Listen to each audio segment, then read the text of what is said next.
Besoin de monter à Paris pour le travail ou pour rendre visite à la famille? Un simple détour sur le site de la SNCF suffit parfois à décourager. Un aller simple pour Gare du Nord peut facilement dépasser les 50 €.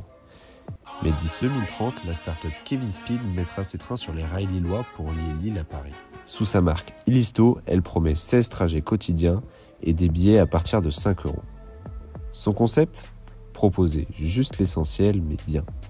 Une place assise pour chaque passager, Wi-Fi gratuit, prise individuelle, un train chaque heure et une seule classe.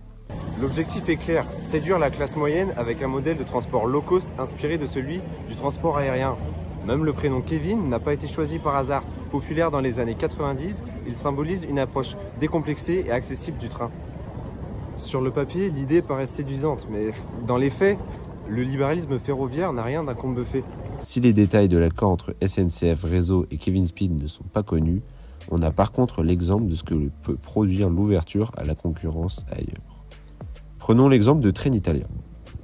Arrivé sur la ligne Paris-Lyon, les prix ont certes baissé d'environ 10%, mais cette réduction est surtout due à une ristourne temporaire sur les péages ferroviaires. À terme, toutes les compagnies devront payer les mêmes charges et les tarifs risquent donc de remonter. Autre conséquence, les nouveaux entrants comme Trenitalia ou Renfe se concentrent sur les lignes les plus rentables. Paris-Lyon, Lyon-Barcelone ou dans notre cas, Lille-Paris. Résultat, la SNCF reste seule à exploiter les petites lignes régionales, souvent déficitaires. Et le TGV, c'est un peu la vache à lait de la SNCF. Ses bénéfices servent à financer les trajets qui sont moins rentables.